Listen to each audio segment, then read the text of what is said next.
Good evening, ladies and gentlemen. Welcome to another exciting episode of the Paul Brown Show. On my show, I'm returning Miss Vera McGee. How you doing, Miss McGee? Hi, Vera? Paul. Hi, Paul. How you doing? I'm doing great. Yourself? I'm doing wonderful. So we're coming back on the show, and she's gonna be coming on regularly and talking about relationship, hot topics, and everything. Why do you feel this is such a big thing that's going on? Relationships. Wow. I've been doing my own little research because I'm considered as a fact checker. Uh-huh. And the biggest thing I think nowadays that I'm finding out, which we all should know, is communications. Communication is key on both sides.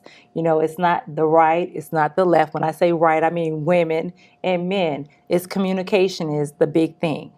Why do you think guys have such a big issue about communicating? Because we don't communicate that much. We kind of like, you know what I'm saying? We listen, but we don't like telling y'all everything about what we have going on in our life. I don't, I don't think it's a problem with men. I think it's a problem with both men and women. Women, we know the truth because we listen very well. But a lot of times it's you know the truth, but you don't want to accept the truth. It's like if the man is not a good communicator, then you start saying, well, he really means this, but he doesn't mean that. Why not just go and ask him? That cuts down all that drama, that anger. Just ask the question. That's it. I know for some guys, I think when we talk about communication, I think sometimes we have our partner, I think she has a lot she wants to talk, and I think she really just wants us to listen to her. She wants us to, really listen because she has so much inside that she wants to talk about. So I think a lot of guys have to be a good listener. I agree with you 100%. I agree because if your mate is your best friend, you should be able to communicate with your best friend. Sometimes we don't have a lot of times to mingle with other people, but our mate is there. So myself personally, I like when someone can just listen to me because I can go, go, go, go, go. And sometimes I just need somebody to just say, hey, babe, I got you. And that's the end of that. I just need somebody to agree with me and just keep it moving. Now I know you talk about, but then we have some ladies. For guys, some guys. I'm talking. They go, go, go. And guys, we are listening, but then again, we're not really listening to you. I'm gonna say when we start saying, yeah, that means that you talking. We appear to be listening, but we're not really listening. So if you come back and say, "What did I just say?" I think probably 90% of guys that say, "Oh, man, because you're talking, but you're not. We're not really focusing on what you're saying. Maybe you understand what I'm saying? I understand. My thing is, I call it the Charlie Brown syndrome. And the Charlie Brown syndrome is, you remember, I don't know if you all know about Charlie. Well, you should know Charlie Brown. He's like this, right, who? And then you hear the teacher say, blah, blah, blah, blah, blah, blah, blah. After a good maybe 5 or 10 minutes, if you're lucky, you usually lose. I don't care. I'm 50, and you lose me if it's not what I want to hear. You lose me good 5 to 10 minutes in, and it's worth for men. If you don't get what they want to, if they don't want to hear it, you lose them in about maybe 3 to 5 minutes. Yeah, because we're thinking about something blah, else. blah, blah. Whether it's the game that's on, or we might be thinking about a young lady that we just saw or something. Like, and you know what I'm saying? So it's like we're looking at you, but then again, we're not listening. But that just, not all guys are like that. But I think when you start hearing that, and yeah, that means they probably, You probably lost that transaction. Yeah, I agree with you on that. You're right. So what do you do about that then? I think really you have to really act. I shouldn't be giving away this secret. Because that's a guy thing right there. It's But not a secret. but We're if you go back and say, well, what did I just say? You don't I think you really after that first time where you have to catch, say, okay, dang, she know I ain't listening, but you give him the opportunity to catch on this time because next time he's gonna really pay attention to what you're saying. But that probably that first time and you start when he know you gonna come off with that long and you just gonna talk. Oh God, here it goes, and you know what I'm saying. We're gonna prepare ourselves. We're gonna say Okay. uh All huh, right. yeah, Okay. cause that's what y'all. Okay. You can go on. All right. Let me ask you. Let me do Go this for you. ahead, go ahead. Okay. I'll make an even trade with you. If you give me a male secret, I'll give you a female secret. Oh no, I can't give that. You Just get them. one. No, One. I I'm ain't giving gonna no ask mail. one. No, we just having this show right. We talking about you supposed to be a relationship guru or whatever. So I'm just saying, I ain't trying. if you give me Okay, I just one, give you one okay, secret. okay. Well, here's a I just secret. give you a Here, secret. okay, I'll give you. Okay, then I'll give you a When you say secret about that, when you women. hear that, Okay, okay, all yeah, right. that means Hey, we ain't really paying attention to what you okay, saying. I mean, that's just okay, me. That's all just me. I right, mean, all if right, guys, if Beers. you agree, please call me on or email me Paul M Brown Okay, 01 at yahoo.com or okay, yourself. all right. Well, I'm gonna give you. How would they get in They'll contact get with in you? contact with me at Vera McGee Facebook, Charlotte, North Carolina. You'll see a picture of me, or you can catch me on Instagram at McGee1940. But as I stated, Go ahead, Paul, go ahead. I'm going to share a secret, okay? That I don't know why it's a simple secret. Okay, women listen. We listen See, very God don't intently. like that. You hear Yeah, I hear God? the Yeah, thunder. yeah. You I'm hear trying to that? tell God you, don't. God, I'm God, giving you a freebie. shit, This is a God don't like. freebie. God This don't is like a lying. Now, freebie, God don't like Paul. lying. You hear that No, thunder I'm going giving. on? Okay. This is the truth. This is a Okay, you freebie. heard that thunder going on. I heard the Right when you thundering. said that statement, It you heard the did. thunder. I heard it Okay, thundering okay. because So go ahead. You know why it was Okay, thundering. she's sorry, No, God. I'm She's not sorry. sorry. You know why it was thundering? Because God said, well, no, the thunder said, Vera's about to bring it. Okay, bring it, Now, Vera. I let me mean, tell you this, guys, and this is so easy and this is so free. Listen to me. She is listening. She is listening to you. Now, what you say last week, please keep that in mind. She's listening. Now, this is how you're going to get caught up. You can't remember what you said 2 weeks ago. Like you say to her, you know what? I think you're this, and I really want to be with you. Okay. Then when you start falling back just a little bit, please believe me, that's in her ear. And when you start like disappearing for an hour or two, the mental notes start. Now, that's a freebie. Can't give you nothing else. I mean, Paul. y'all can remember things. Y'all can Mm-hmm. remember. I agree with you on that. Mm-hmm. But that was a free thing for you guys. No, For I I don't mean know. Some that people we don't already get that. know that. Okay. We already know that. Good evening, ladies and gentlemen. Welcome to another exciting episode of the Paul Brown Show.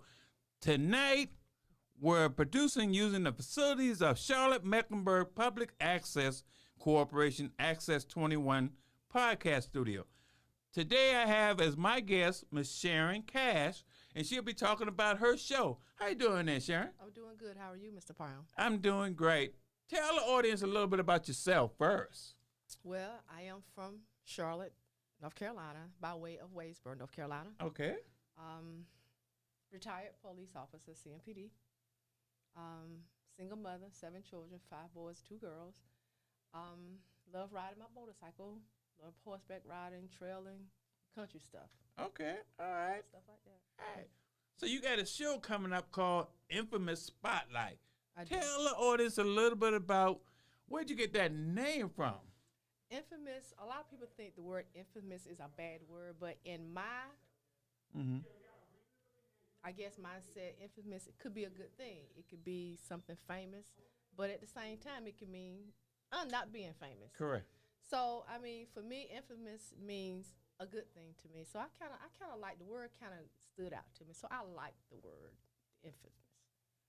Okay. Okay. What's going to be the mission of your show? What's going to be basically about? I think my mission for my show would be just getting people information about different people, businesses, what people offer, what type of, things they offer for people. Like, for an example, you may have a hairdresser that specializes in cancer patients. And maybe, because most people lose their hair during cancer. And, Okay. women, we're vain. We want our hair pretty and intact. Yeah. So I may find a hairdresser that specializes in helping people through the cancer process to, like, embrace their baldness or embrace a hairstyle or a wig that may be comfortable or suitable for them.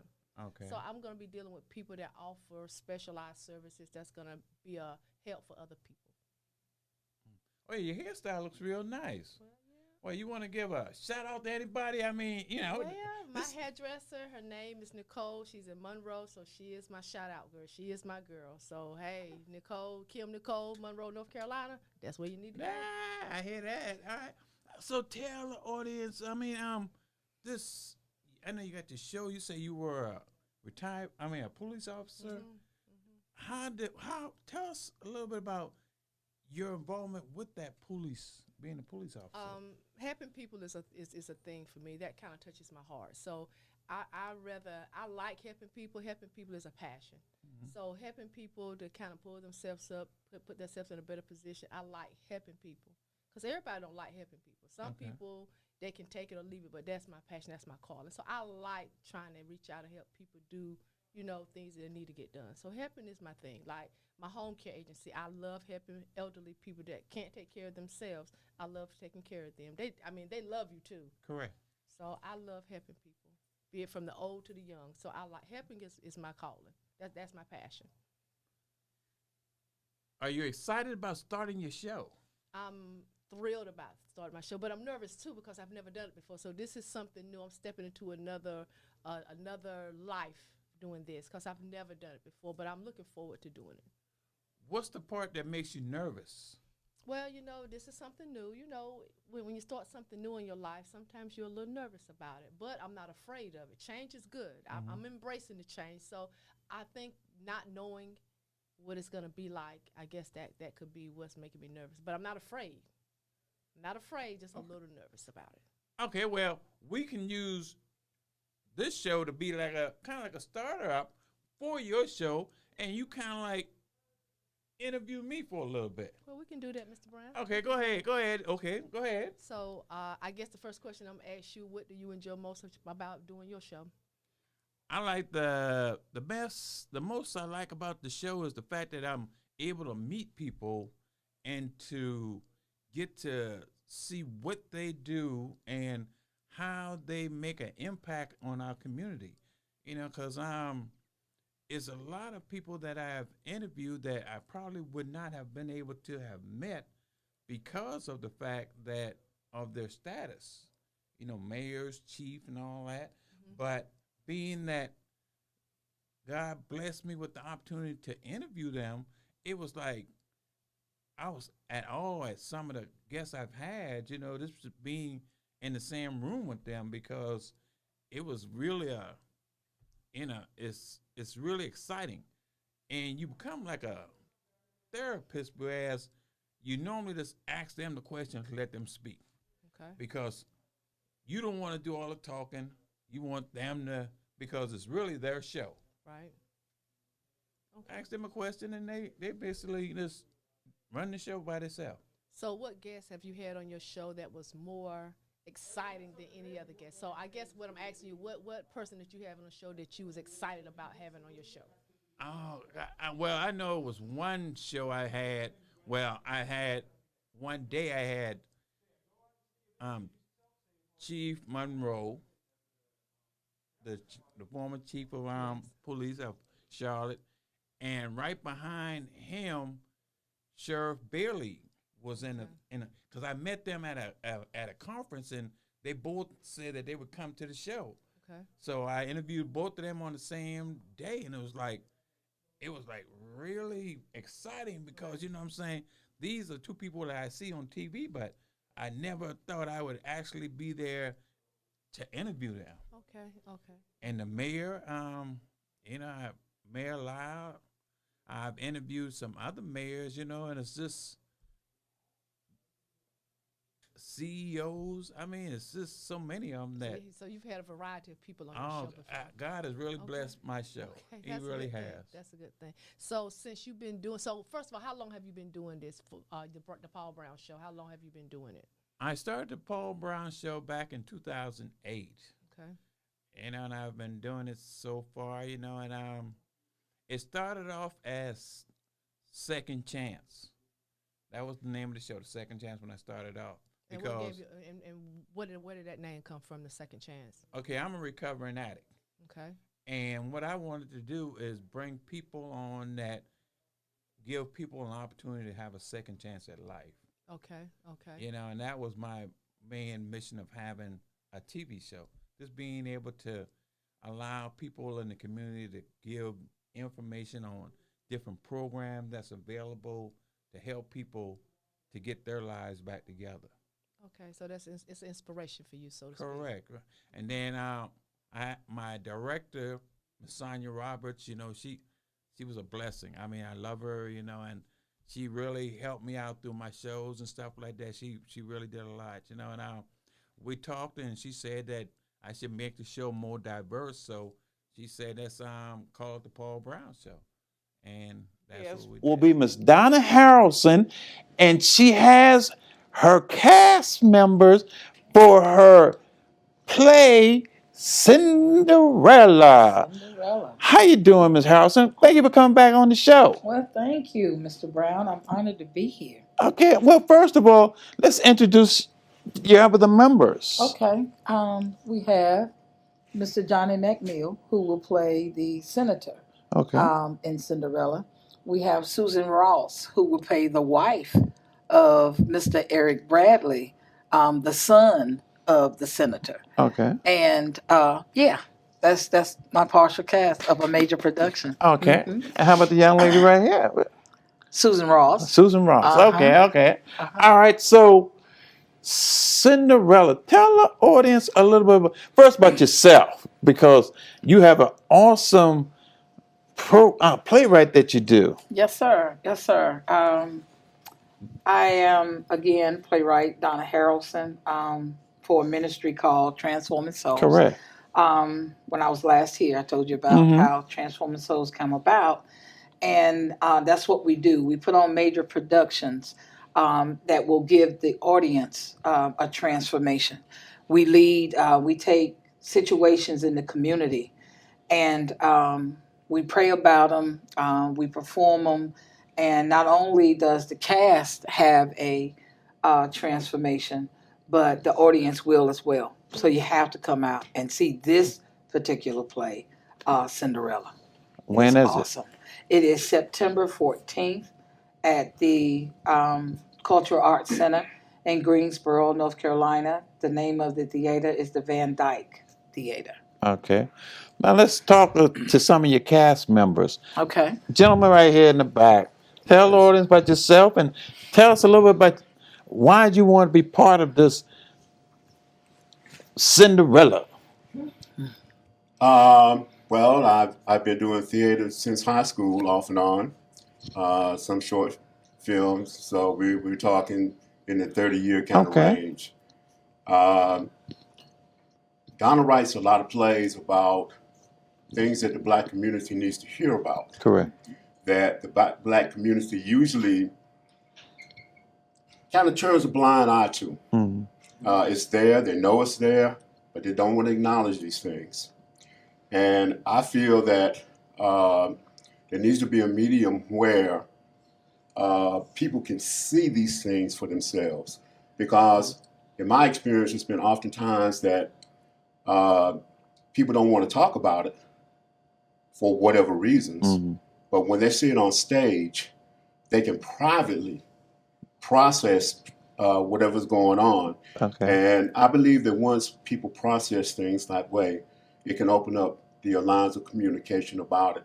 And some of the issues that we have in the black community, you can put them on stage and they can help start a conversation about them. Okay. Agreed.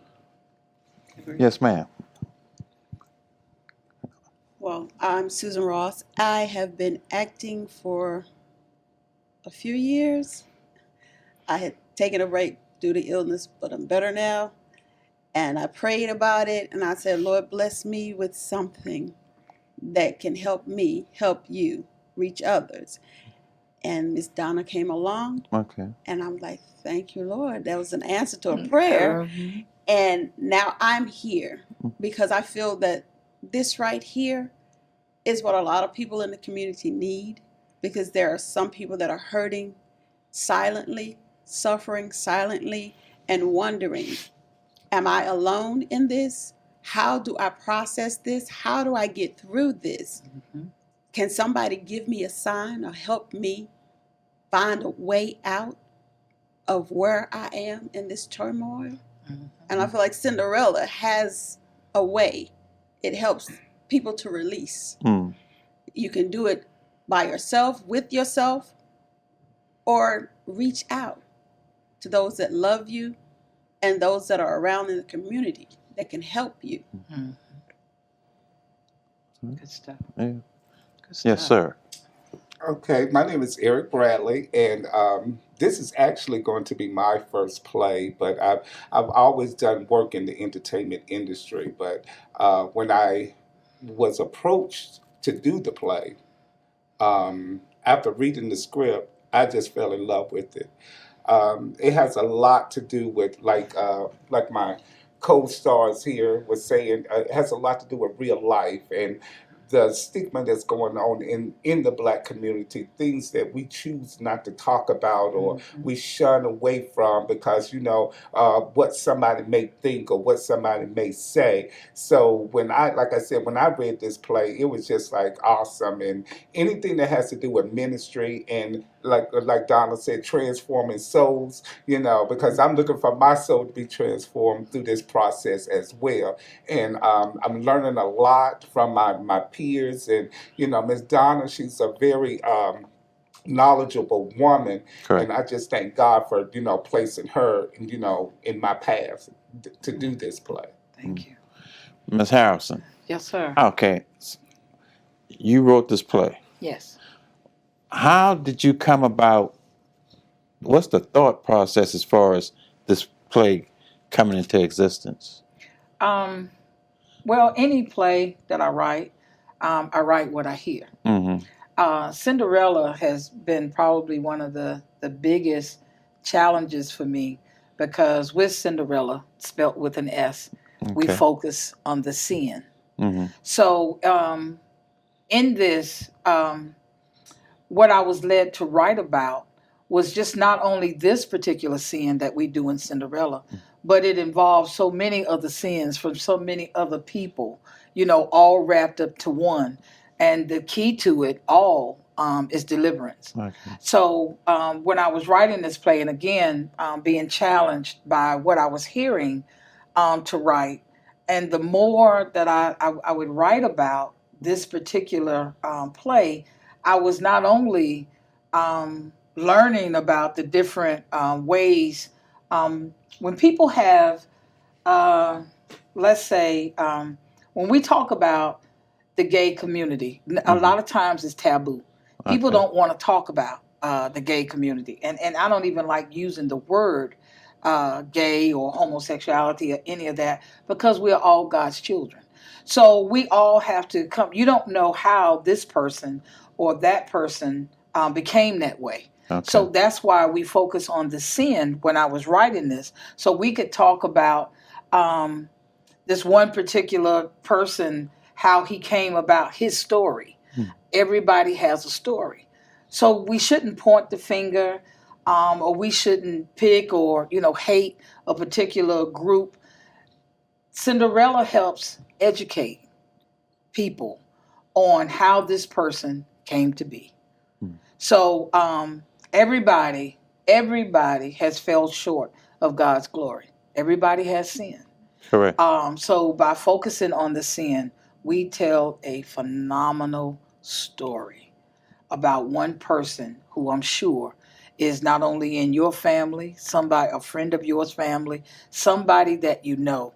And we educate people on how to support these people, how to love these people, not to turn away from them, but always reaching out a hand to help them. We do in Cinderella what God has taught me to do. Love thy neighbor. Cinderella. I mean, with that, do you feel like in today's society we are accepting is it the LGBTQ community? Do you feel like we are doing more of an effort to accepting that community, or do you feel like we still have that gap? There's going to always be a gap. Because when you don't understand or you're not educated about somebody's story, there has to be a gap.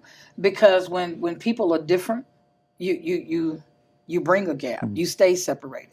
But when you have an open mind and listen to what someone is saying, how this became, how this happened, then you have a different outlook. I know I did, because there was once a time when I wouldn't touch a story, Cinderella. Wouldn't even thought about writing it. But again, because I write what I hear, and the closer that I get to God, when you think about who God is a loving spirit. God is one who don't turn away from anybody, but will have you to turn unto him. Right. So when you practice that kind of love, instead of you criticizing someone that's different of yourself, you become to learn how they came about this. Because there's some things that, in my closet, I wouldn't want anybody, to know. But I have a loving family and I have supportive friends that when my story was told, they understood better because I was able to explain how this came about. But I think as a whole, with the LBGT community, and I think they need to really come out and see Cinderella, because until they do, or until they learn how to support each other, we're going to stay separated. We're gonna keep a gap. Right. We're going to hate the unknown. We're going to hate the indifferent. But Cinderella will change your mind at how you look at things, how you see people. Again, everybody has a story. Okay. Everybody has a story. Now, for your cast members, how did y'all, when y'all read the script, how did y'all feel about being in this type of play? That's a good question. Well, like I was saying before, I strongly believe that the visual part of seeing something on stage helps you to be able to, it allows you in your own mind, without anybody else knowing anything about it, Correct. to give it the truth that it needs.